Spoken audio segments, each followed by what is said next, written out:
Hello, everybody. Welcome to DeathGroundReviews. And I want to welcome with me a new guest known on Threads and Instagram as Nicola the Damned. Welcome, Nicole. Hi, thanks for having me. Go ahead and introduce yourself a little bit. Yeah, so I'm Nicole. I am I'm a horror creator, a horror enthusiast. And yeah, this is the third, I think, show that I've been on this month, and I'm having a lot of fun with it. So excited for new conversation and new topics. Absolutely. Yeah. Yeah, we're excited to meet another horror enthusiast.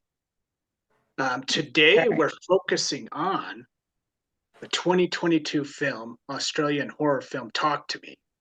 This was directed by Danny and Michael Philippa. It's written by Danny Philippa and Bill Hinsman, and it's starring Sophie Wilde, Alexandra Jensen, Joe Bird, Otis Danji, Miranda Otto, and Zoe Tarakis.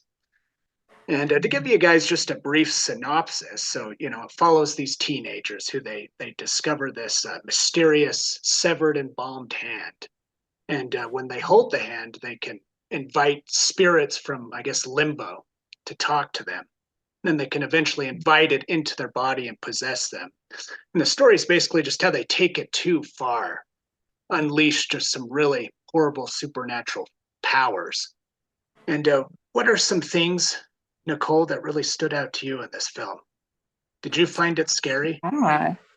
So I actually watched it twice, and the first time I watched it, I don't know if it was my mood at the time, but I didn't really find it as scary as I thought I would the first time I watched it.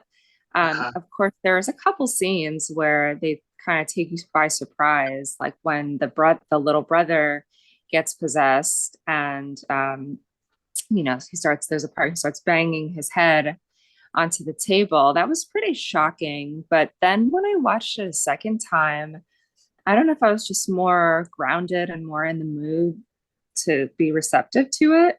But the first scene when the girl Mia gets possessed, I found that to be pretty scary.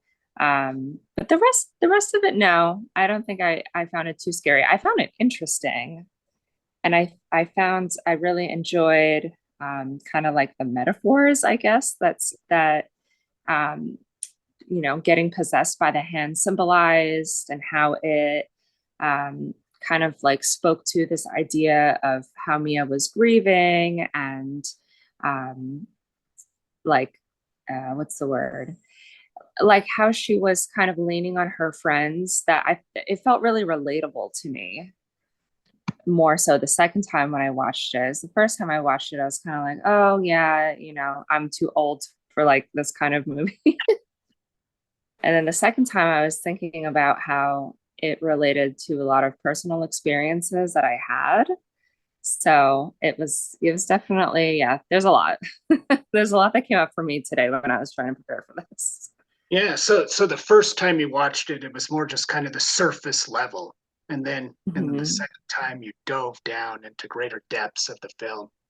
I Hmm. remember I was watching, I was reading some article about it, and they said, oh, somebody broke into convulsions in the movie theater while watching it because it was so scary. And Oh, I hate when they do stuff like that. It's just so as to hype people up. right, and but it still kind of piqued my curiosity, and Hmm. I really did enjoy like the deeper metaphorical things as well. Hmm. Particularly what you were talking about with the grief. I did find that scene with Riley to be quite disturbing, where he's Hmm. banging his head. I thought they did really well with practical effects. I thought, the sound was done quite well. Hmm. Uh, Yeah.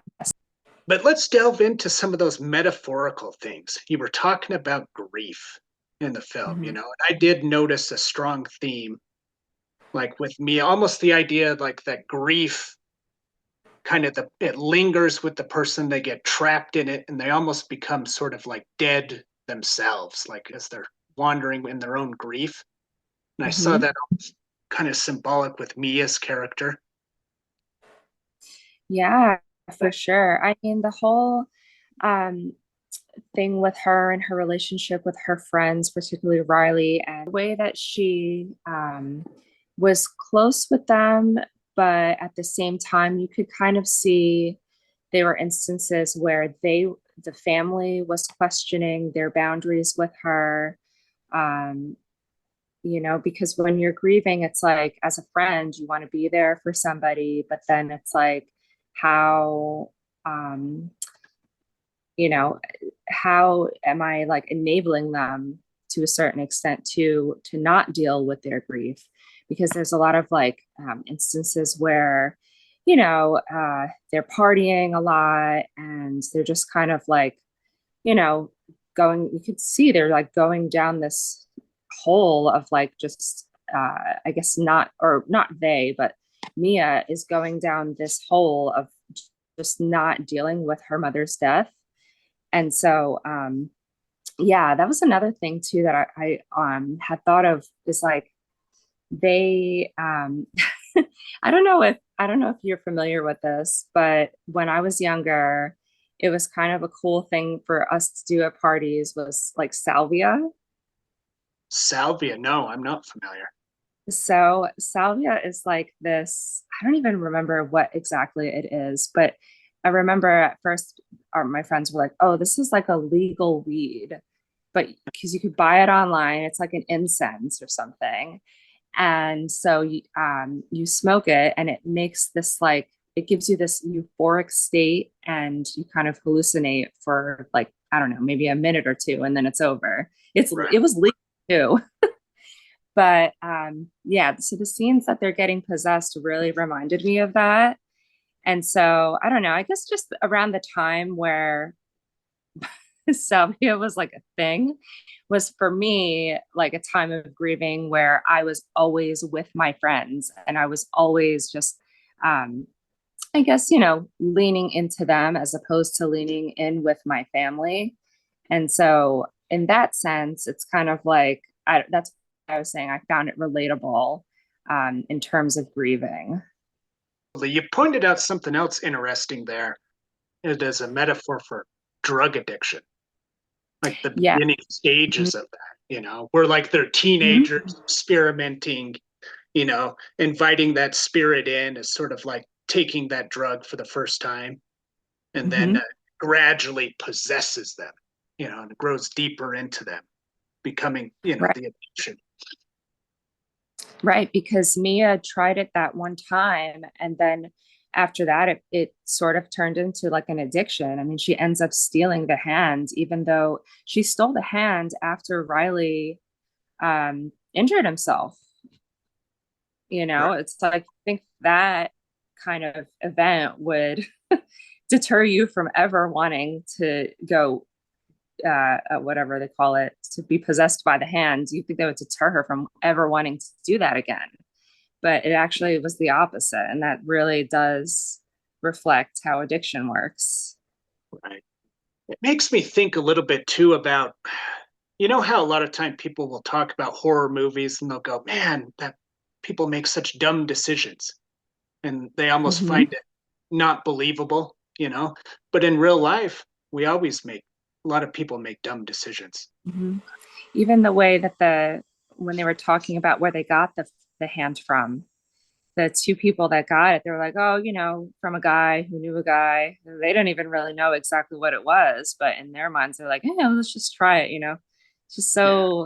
just reminded me so much of the outlook on life that, we all had when we were teenagers. We're like, yeah, we don't know what's in this. Let's just try it. We're thinking it'll be different for me somehow. Mm-hmm. Oh yeah, I can handle it. It's totally fine.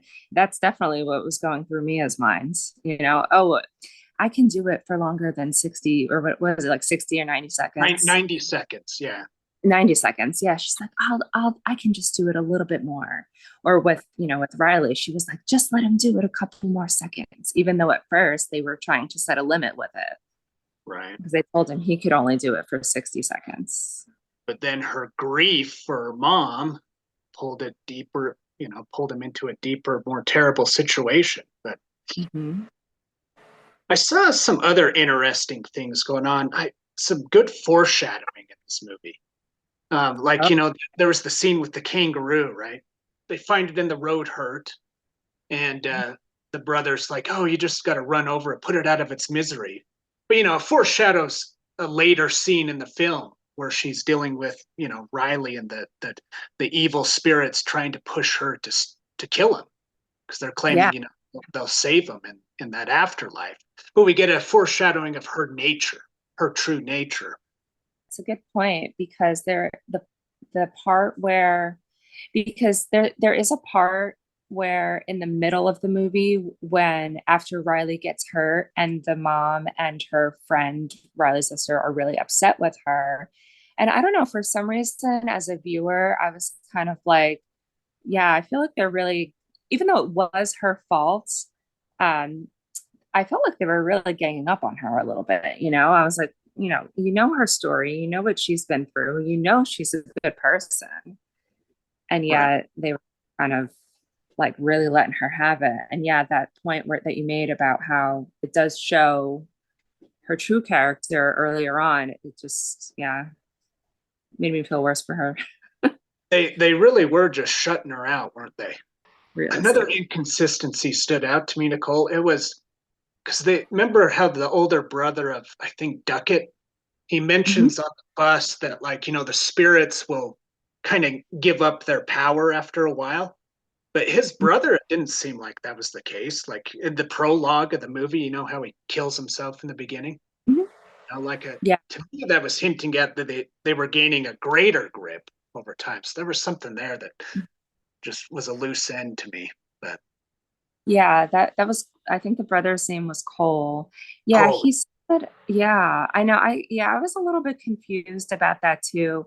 And I was a little bit confused about um why Mia was still seeing the spirits. I guess maybe it has to do with like going back to the addiction metaphor that you brought up, because I'm pretty sure that at one point when Mia was possessed, she tried to extend it a little bit, right? She did go over time a little bit. So maybe that's what was happening with Duckett, right? was Like maybe he was doing a little more, a little more, a little more, just like with addiction, when you're like, oh, let me, this little extra won't hurt. And then it just kind of starts snowballing from there. yeah, that is a strong theme in the movie, isn't it? Because that was the Yeah. first thing that hit my mind when I first watched it was the addiction theme. But yeah, it Mm-hmm. really does work. Um, Another cool thing I saw was there was a lot of use of water in the movie, and there's got to be a symbol in it because, like, you see water, spattering windshields and windows. There's a point where Sophie Wilde's character is laying in the bed with her brother, and it's Mm-hmm. raining, and you see it like whooshing over their faces, the shadow of the rain. There's got to be something there of drowning, because remember the first spirit she sees was a drowned victim, and so maybe Yeah. it's to do with that, but maybe it's also a symbol of drowning in grief or something. I don't know. I thought that was cool though. Showed up a lot. Yeah, it's kind of, I guess you could say everything that you mentioned, it's all interconnected because water does represent like spirituality and spirits and emotions. So I Yeah. study astrology. So, you Oh, know, that's right. yeah, that everything that you said, it pretty much, it's like could all be under that water umbrella. Yeah, yeah. Maybe something have to do with cleansing too. I don't know. Mhm. Yeah, or purifying. Purifying. There's Yeah. another commentary too in the movie. Like you see a Mhm. lot of them filming with their phones, and it's sort of a comment on how uh, those phones almost filter reality. So many things no longer.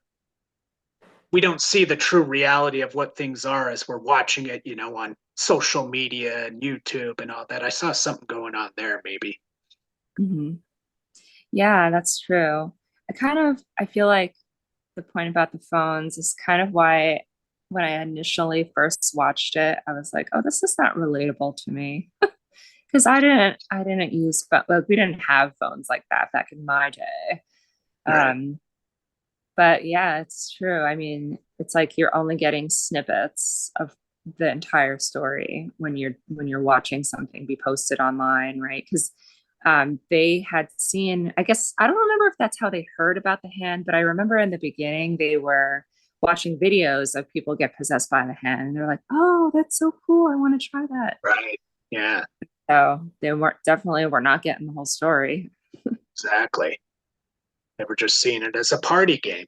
And, there's a sense of poetic justice that occurs there because, they're kind of making a mockery of it.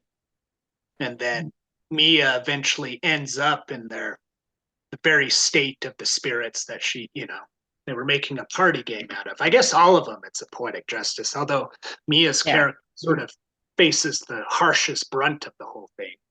So there's an irony of Yeah. grief. Yeah, I feel like somebody like her would be really susceptible to the allure of, being possessed because again, it's like the way that they relate it to her grief, right? I mean, her mom's quote unquote spirit came through. So that's a really easy pathway for somebody to kind of get sucked into wanting to do that again, right? Because it was relieving being able to see her mom, which I feel like it could be questionable as well if that was actually her mom. Yeah.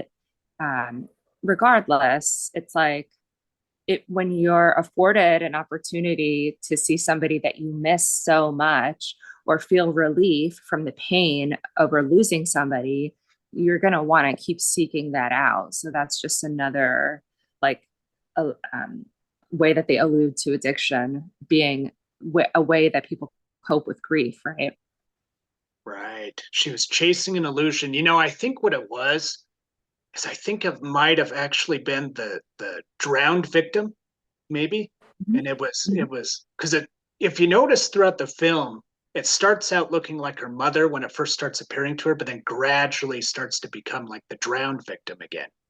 So I think it Yeah. was masquerading as her mom to try to manipulate her into Right. the situation that they wanted in taking Riley's spirit. But Mhm. which definitely, like you said, lends well to the addiction theme, of constantly chasing that illusion of that next fix. Yeah, for sure. Having it call out to you when just doing anything in order to get what it needs, you know? Hmm. Mm. I was Interesting. going to say, I was reading earlier too that they actually filmed a prequel. I'm not sure if it's going to come out or when it's going to come out. So, because they're going to do a sequel, so this is what my understanding was that they filmed a prequel and they're also going to do a sequel. So the prequel is going to show more of the story regarding Cole and Duckett, which I think will be interesting. Yeah, maybe we'll learn a little more about the origins of that hand, the medium. Yeah. How did you feel about them not going too much into detail about the hand? You know what? I thought it was okay because when it Yeah. comes to horror films, I think mystery is such an important ingredient. And I was fine with it in this case. Sometimes mystery can get to the push to the point that it's confusing, Mhm. but this one I wasn't confused because I understood how the hand worked and what it would do to them. And so, that gave me enough that I was willing to go along with the ride. Right. But I liked the sense, the mystery of them also wondering where the heck did this thing come from? It's got all the graffiti on it, all the signatures and stuff. And so I thought Yeah. that was fun. But what did you think about that? Did you not like that or? No, I agree. There are some stories where I find that I'll be more curious to know more, kind of depending on what the subject is and how it actually plays a part in the story. But I feel like, what you said, like for this particular story, I think what they told us about it was enough because there was already so many other interesting themes going on besides that. That was the hand. The hand is cool, but it's just kind of like a vehicle to propel the story forward, obviously. It's like Right. it's almost like a main character, but not really. I'm wondering what the sequel would go into. I guess it could Mm. explore like the state of limbo more deeply. I don't know. Yeah, I almost feel like it'll be, I don't know, maybe I'm being pessimistic about it, but in my mind, I feel like it will just be another version of the same story. You know, Huh. they'll just characters and call it a day, you know. But I don't know. I I'll leave room to be surprised. Yeah. That's usually how they end up though. Most of these sequels. So Yeah. But I think the prequel is more appealing to me for sure. yeah, definitely. Delving into that mystery more. And Nicole, this was fun having you on the show. I've really enjoyed this discussion with you. Yeah, thanks so much. And that concludes our review of the horror movie Talk to Me.